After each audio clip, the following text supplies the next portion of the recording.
Hello प्यारे बच्चों, मैं आप सभी का स्वागत करता हूं हमारे यूट्यूब चैनल विज्ञान सदन में। और अभी तक हम पढ़ रहे थे साइंस क्लास 10th का चैप्टर नंबर 12 इलेक्ट्रिसिटी, और उसमें ऑलरेडी 5 लेक्चर्स हो चुके हैं। ये जो लेक्चर है ये 6 लेक्चर होने वाला है। सो हमने लास्ट क्लास में जो लास्ट लेक्चर्स हुए हैं उसमें कुछ न्यूमेरिकल्स करे थे। ठीक है, हमने कुछ टॉपिक्स भी पढ़े हुए हैं और उसके बाद हमने रेजिस्टेंस के बारे में काफ़ी चीज़ें पढ़ी हुई है।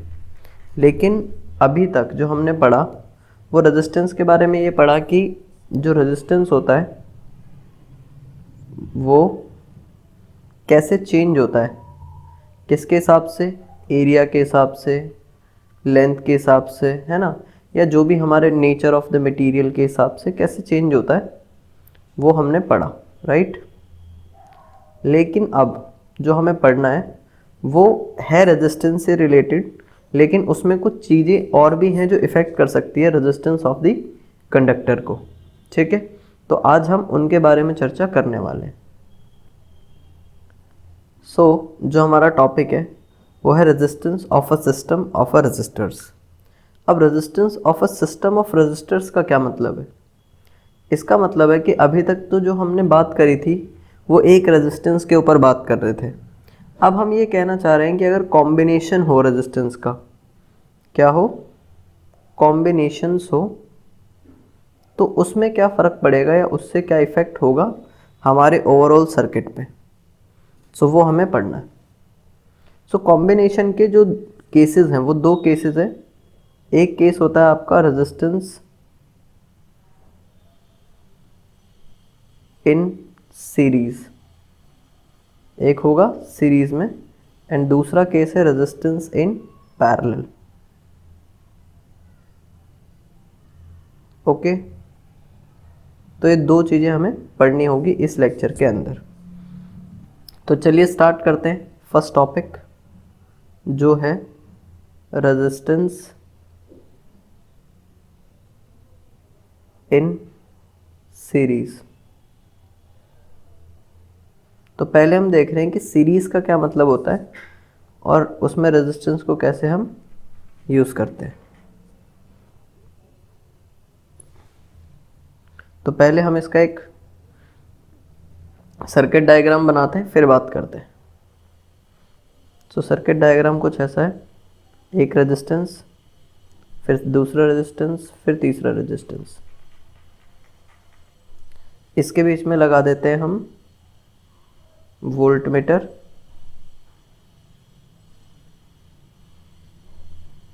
यहाँ हम लगाएंगे एक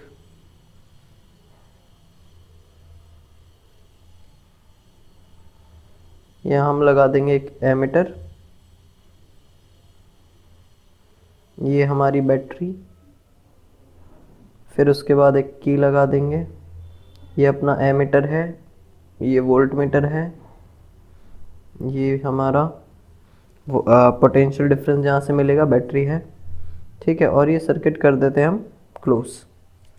अब यहाँ पर हम अज्यूम कर रहे हैं कि ये हमारा रेजिस्टेंस R1 है, ये R2 है और ये R3 है। ओके,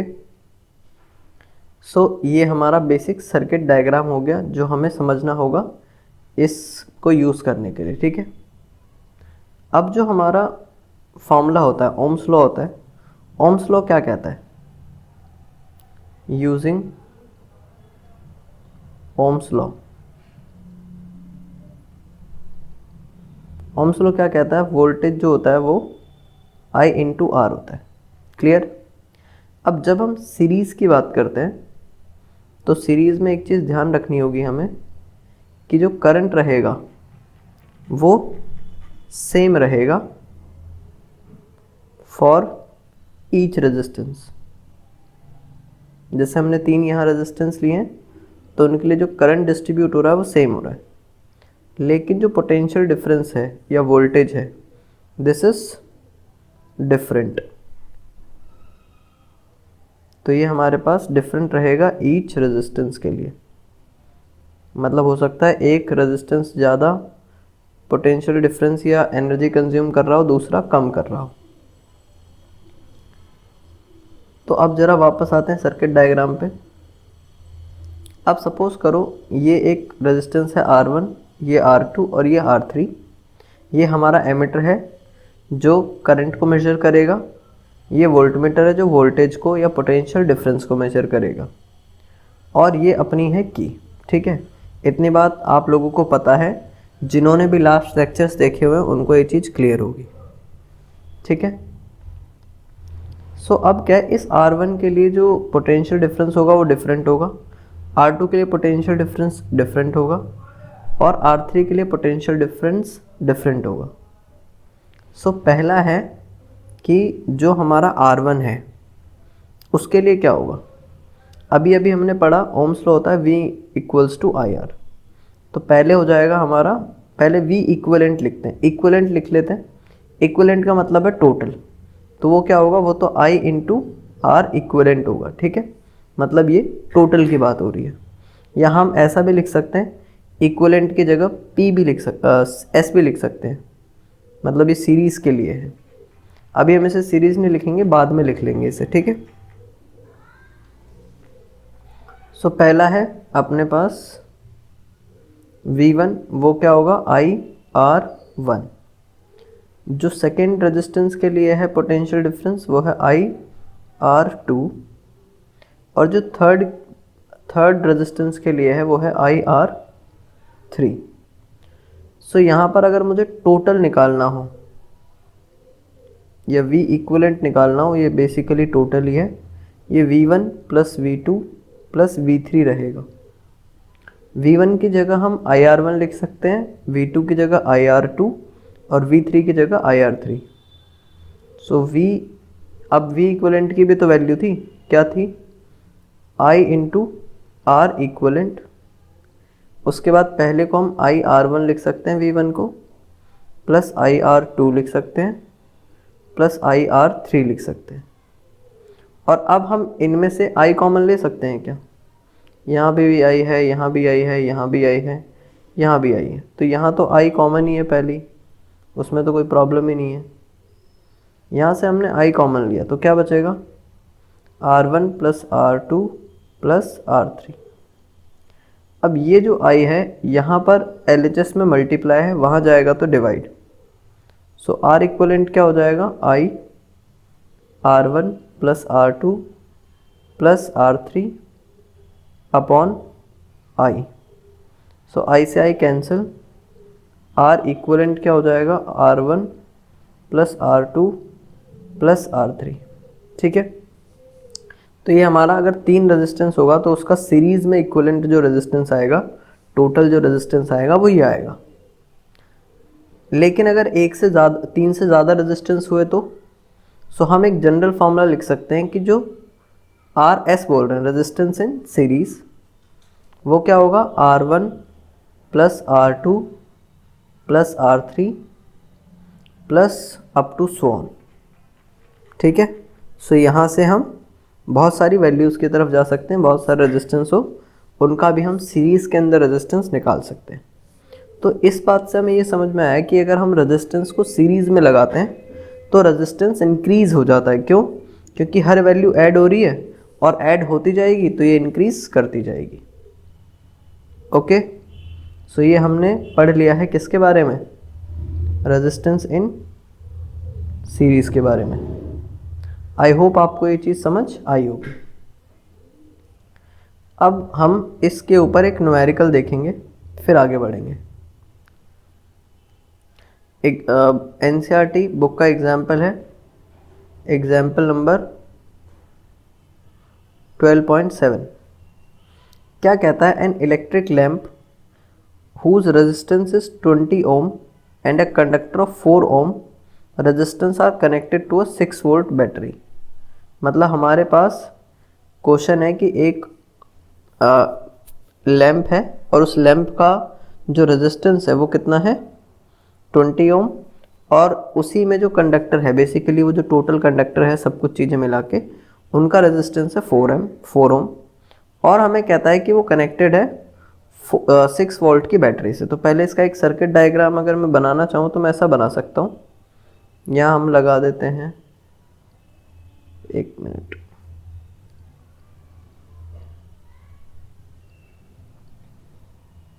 यहाँ हम एक लगा देंगे रेजिस्टेंस, उसके बाद एक हमें लगाना है लैंप। सो लैंप का मतलब बल्ब ही हुआ, बल्ब का हमने साइन देखा था लास्ट क्लास में। फिर एक बैटरी लगा देंगे इससे, फिर उसके बाद हमें एक एमीटर लगाना पड़ेगा, और एमीटर सीरीज़ में लगता है, तो ये एमीटर, ये नेगेटिव, ये पॉजिटिव, ये पॉजिटिव, ये नेगेटिव। और इसी के साथ साथ एक की भी चाहिए होगी अपने को, क्योंकि की के बिना तो काम चलेगा नहीं, सर्किट को ऑन ऑफ कैसे करेंगे। सो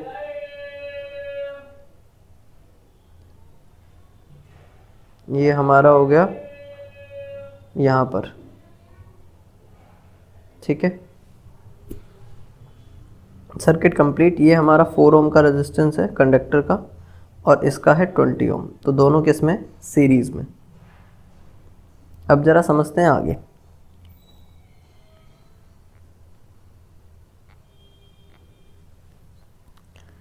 सर्किट डायग्राम आई होप आपको समझ आ गया होगा, ठीक है, कोई बड़ी बात नहीं, सिंपल सा सर्किट डायग्राम है। अब हमें निकालना क्या है, कहता है calculate the total resistance of the circuit. अपने को निकालना है total resistance. So total resistance of the circuit अपने को निकालना है, और current through the circuit, current circuit में कितना आएगा, and the potential difference across the electric lamp and the conductor. चलिए तो फाइंड करते हैं। पहले तो टोटल रेजिस्टेंस निकालेंगे, तो R1 हम मान लेते हैं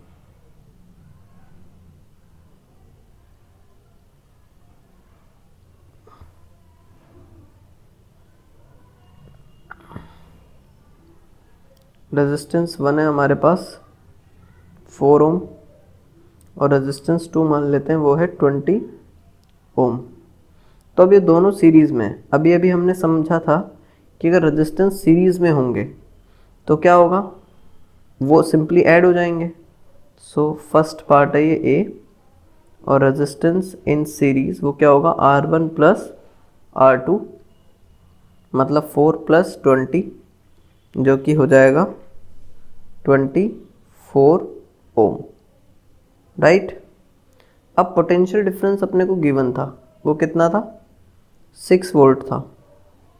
सो हम लिख लेते हैं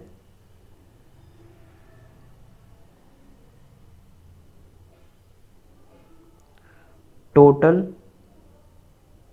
potential difference across the terminal of battery। Terminal का मतलब एंड पॉइंट्स, वो अपने पास 6 वोल्ट है, राइट। तो अब हमें निकालना क्या है, हमें सेकेंड पार्ट में कैलकुलेट करना था करंट थ्रू दी सर्किट। तो करंट अगर निकालना है तो निकाल सकते हैं, कौन सी बड़ी बात है। V is equals to IR होता है अकॉर्डिंग टू ओम्स लॉ।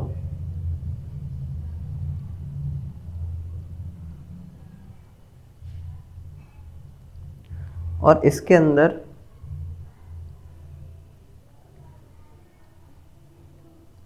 अगर वोल्टेज देखूं मैं, पोटेंशियल डिफरेंस देखूं, तो वो कितना था, 6 वोल्ट था। I अपने को पता नहीं है, करंट निकालना है, एंड R अभी अभी हमने कैलकुलेट करा है 24 है। सो I कितना आ जाएगा, 6/24। और अगर 6/24 आएगा तो इसे डिवाइड करा लेंगे हम। तो जब डिवाइड कराएंगे सो 6 1 जा 6, 6 4 जा 24, डिवाइड करोगे तो 0.25 एम्पियर आपका करंट आ जाएगा पूरे सर्किट के अंदर, ठीक है। अब हमने एक बात कही थी क्या, कि जब हम सीरीज़ की बात करते हैं तो सीरीज़ में करंट हमारा सेम रहता है और पोटेंशियल डिफरेंस चेंज हो जाता है, कही थी ये बात हमने। अब नेक्स्ट पार्ट में अपने को निकालना यही है कि potential difference across the electric lamp and conductor. So in series मैं बता देता हूँ आपको एक बार फिर से, जो हमने अभी अभी सॉल्व करा ये बी पार्ट था, अभी हम सी पार्ट सॉल्व कर रहे हैं। इन सीरीज़ जो हमारा करंट रहता है वो सेम रहता है, एंड वी जो रहता है पोटेंशियल डिफरेंस वो डिफरेंट रहता है। सो इसी के अकॉर्डिंग हमें पोटेंशियल डिफरेंस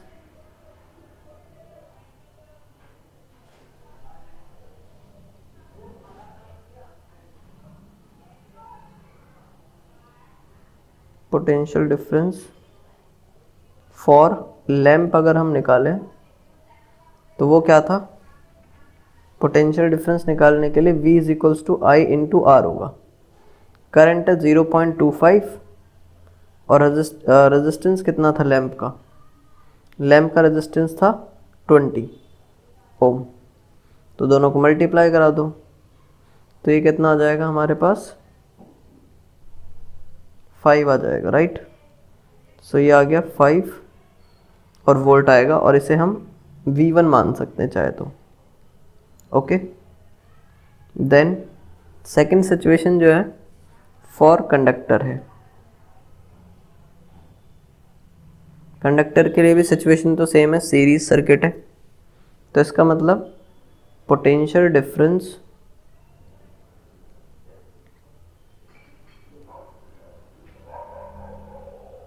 ऑफ कंडक्टर, तो उसमें भी V2 लिख लेते हैं, I इंटू आर 2 लिख लो। तो I था हमारे पास 0.25 क्योंकि वो तो सेम रहेगा, एंड R2 जो है हमारा वो कितना आएगा 4। तो ये फाइनली जब आप कैलकुलेट करेंगे 1/4 आया था तो ये 1 वोल्ट आ जाएगा। सो अब अगर हम ध्यान से देखें तो सीरीज़ के अंदर जो पोटेंशियल डिफरेंस आ रहा है दोनों ही कंडक्टर के लिए और लैंप के लिए वो डिफरेंट आ रहा है, जबकि जो टोटल करंट था वो हमारा सेम था। ठीक है, आई होप आपको ये न्यूमेरिकल समझ आया है। ठीक है, नेक्स्ट टॉपिक की तरफ बढ़ते हैं जो कि है हमारा, आप इसे छाप भी सकते हैं, वैसे छाप ही रहे होंगे आप रेगुलरली। ठीक है, सो नेक्स्ट टॉपिक पढ़ते हैं जिसे हम कहते हैं resistance in parallel. So topic है अपना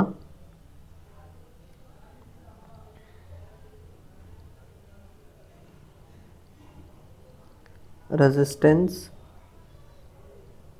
इन पैरेलल। पैरेलल हमारे समझ में आता है, पैरेलल का मतलब जैसे फ्लोर्स होते हैं वो एक के ऊपर एक होते हैं तो वो पैरेलल होते हैं। सो इसका पहले एक सर्किट डायग्राम बनाएंगे बढ़िया सा, फिर आगे देखेंगे।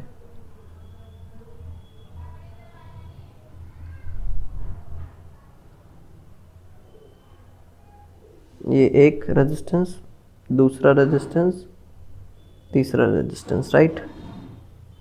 फिर एक मिनट, फिर ये ऐसे ऐसे एंड ये ऐसे कनेक्ट कर दो। ठीक है, ये कनेक्ट हो गया, ये भी कनेक्ट हो गया। और अब हम इसमें देखना चाह रहे हैं, एक तो पोटेंशियल डिफरेंस देखेंगे हम, तो ये इसके अक्रॉस पोटेंशियल डिफरेंस V है, एंड एक ऑब्वियस सी बात है बैटरी तो होगी ही होगी।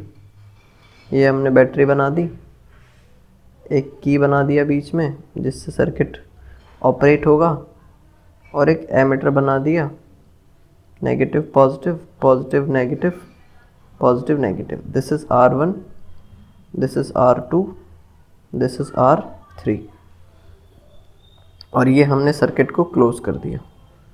ठीक है, सो ये हमारा सर्किट होगा किसके लिए, पैरेलल कंडीशन के लिए। इसमें हमारे पास 3 रेजिस्टेंस है, R1, R2, R3। Volt meter है जो करंट मेजर करेगा, एक बैटरी है और एक की है, और एक एमीटर है जो करंट को मेजर करेगा। सो इसके अकॉर्डिंग अगर हम देखें तो जब हम इन पैरेलल केस की बात करेंगे, सो अब यहाँ ऑपोजिट ध्यान रखो, वहाँ करंट सेम होता था, पोटेंशियल डिफरेंस अलग होता था। यहाँ पर V जो रहेगा, पोटेंशियल डिफरेंस जो रहेगा वो सेम रहेगा, जबकि करंट आपका डिफरेंट रहेगा for each resistance.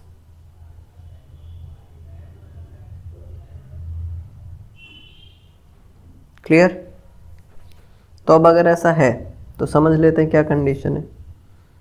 Using Ohm's law,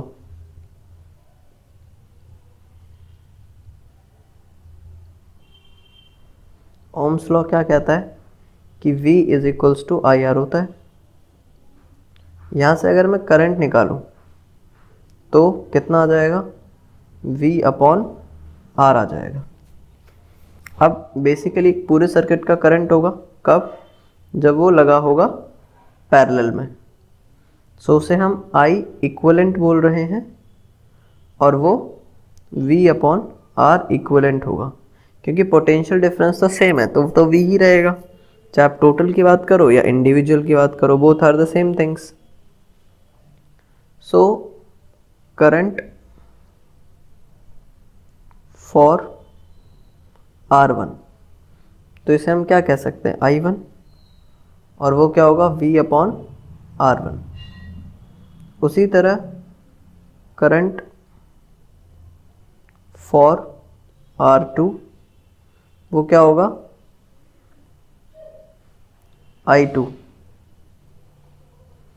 I2 is equals to V upon R2। उसी तरह करंट फॉर R3, वो आएगा I3 और वो होगा V अपॉन R3। अब इन सबको अगर हम देखें तो टोटल करंट निकालना है अपने को। टोटल करंट वो क्या होगा, I इक्वलेंट होगा और उसमें सारे ही करंट ऐड कर दोगे, I1 plus I2 plus I3। इसके अकॉर्डिंग जो हमारा I इक्वलेंट होगा वो था V upon R equivalent equal to V upon R1 plus V upon R2। हमने वैल्यू निकाली थी ना अभी, ये वाली वैल्यूज मैं यहाँ पुट कर रहा हूँ, प्लस V अपॉन R3। सभी से हम V कॉमन ले लेते हैं। So V upon R equivalent equal to V 1 upon R1 plus 1 upon R2 plus 1 upon R3। और ये जो V है ये यहाँ मल्टीप्लाई इक्वल टू के उस तरफ जाएगा तो डिवाइड हो जाएगा। इट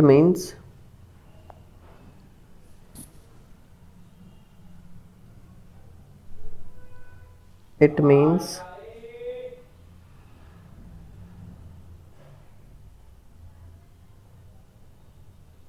जो हमारा आएगा 1 बाय R इक्वलेंट वो आ जाएगा V into 1 by R1 plus 1 by R2 plus 1 by R3, और यहाँ पर ये डिवाइड होके V चला जाएगा जो यहाँ मल्टीप्लाई में था, राइट। सो V से V cancel, 1 upon R equivalent वो आ गया 1 upon R1 plus 1 upon R2 plus 1 upon R3। ठीक है, अब ये तीन रेजिस्टेंस के लिए है। अगर इससे ज़्यादा रेजिस्टेंस होंगे तो क्या होगा, सो उस केस में हम इसे RP लिख देते हैं और वो होगा 1 by R1 plus 1 by R2 plus 1 by R3 up to so on.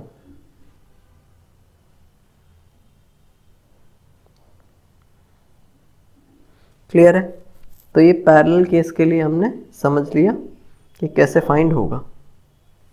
I hope